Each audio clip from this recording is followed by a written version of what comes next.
Hey, it's Emily and welcome back to my YouTube channel. First of all, Happy New Year, Happy 2019. I can't believe that 2018 is already over.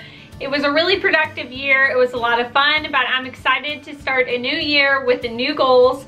And so today I wanted to answer some of your questions you have. I usually do this like once a month. I ask questions over on my Instagram at Emily H. Munn, and I answer them either on Instastories or on YouTube. And so to start the new year off right, I thought I would do a Q&A, and I'll be referencing my phone throughout the video to answer some of your questions.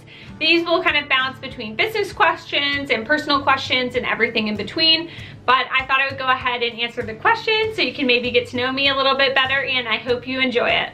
Before I get into the questions, don't forget to give this video a thumbs up if you like to hear Q&As over here on YouTube. Maybe you like them more than Instagram, and so give this video a thumbs up. And don't forget to subscribe to my channel. I plan to post videos in 2019 on Sundays and Thursdays. So that's my current video schedule, and there will be a lot more content coming up in the next few months and in 2019 in general, and I just can't wait.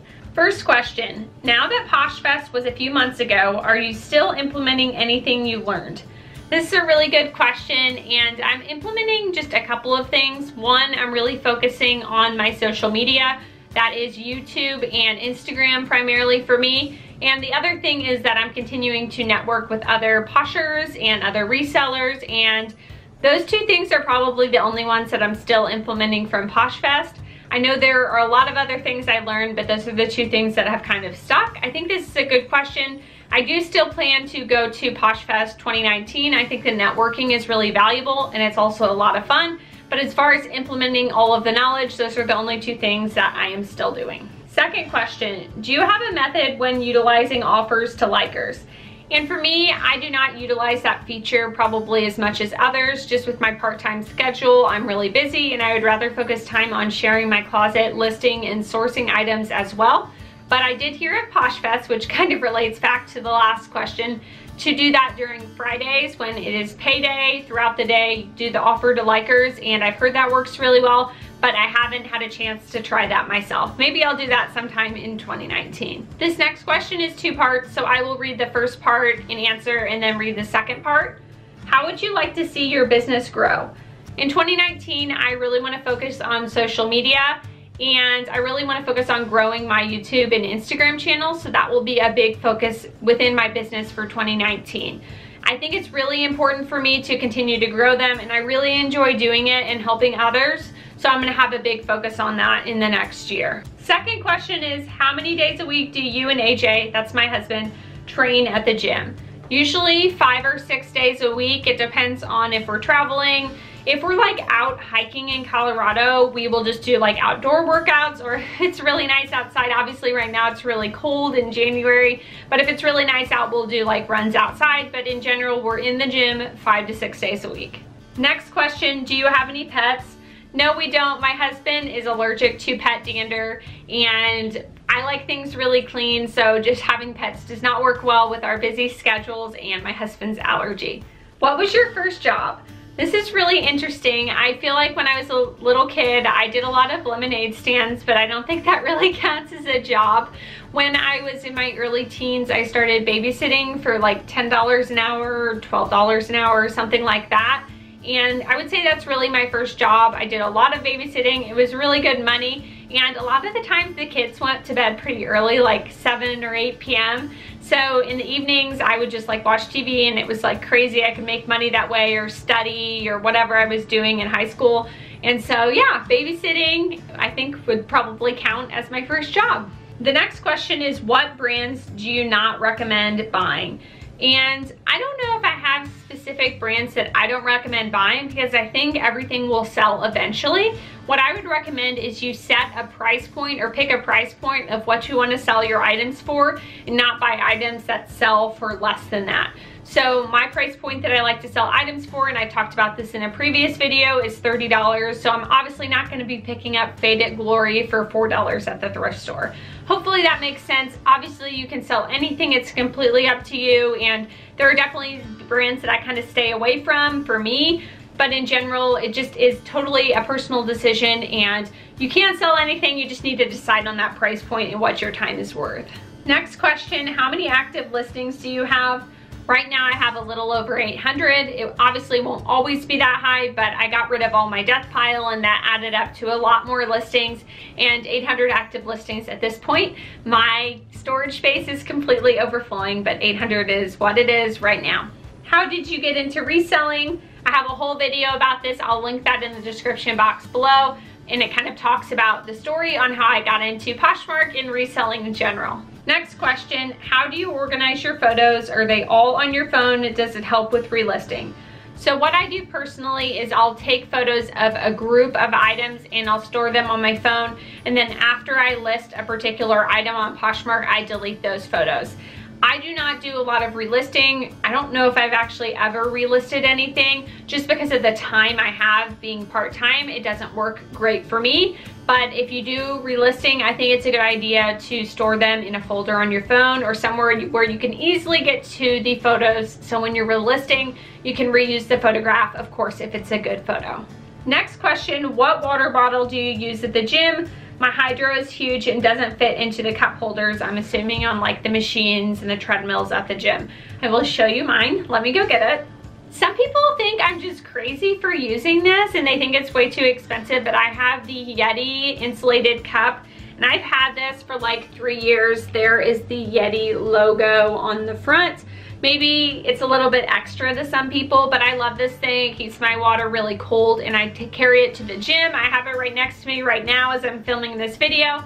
I think it's like $40. I'll find it and link it down below, but it's lasted really well for me and I love this water bottle. It obviously isn't sponsored by Yeti. I just love this product, and although it's $40, I've definitely got my money's worth.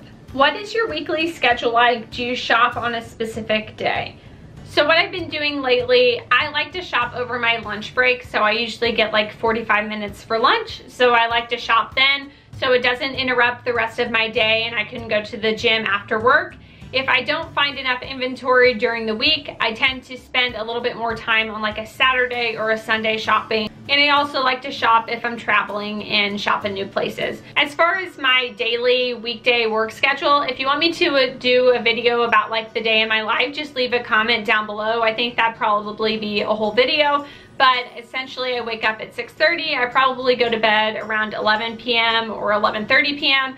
I don't get a ton of sleep, which I know I probably need to get more. I kind of get more sleep on the weekends, but I could probably do a whole video about what my workday looks like. So definitely leave a comment down below if you're interested in that. What's the most you'll pay for an item you sourced? And I'm assuming this is at like a thrift store. So I don't talk a lot about prices. Sometimes here and there I do. What I will say is if something will sell for a significant amount of money, I am not afraid to pay up for it.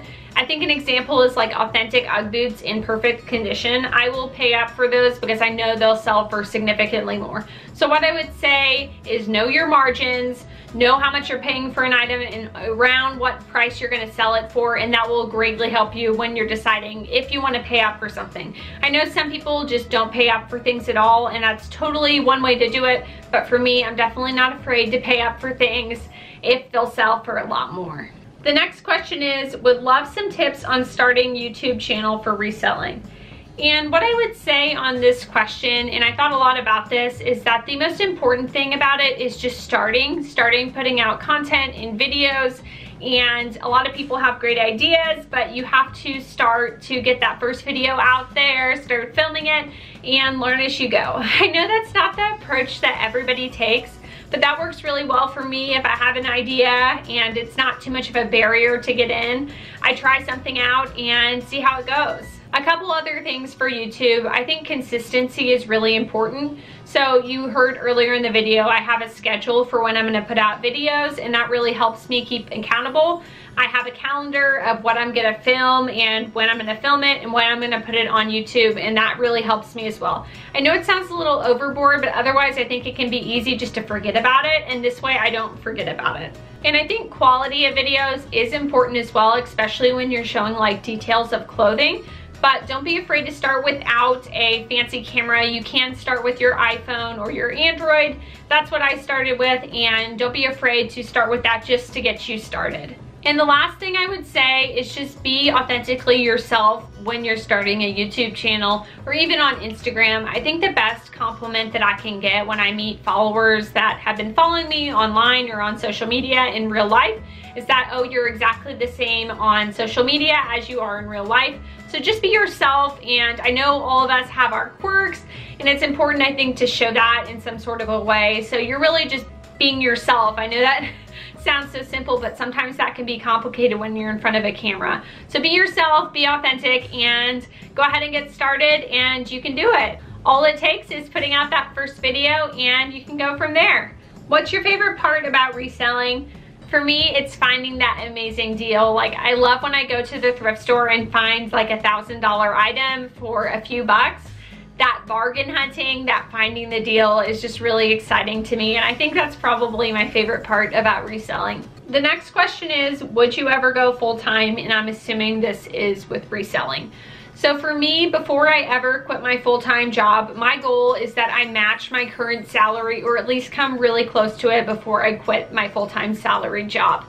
And with just reselling alone, I do not make enough with reselling to even come close to that amount as an IT project manager. So you can see that I've started getting some other sources of income. Obviously, they haven't panned out yet, but I've started branching out into Instagram and YouTube as well.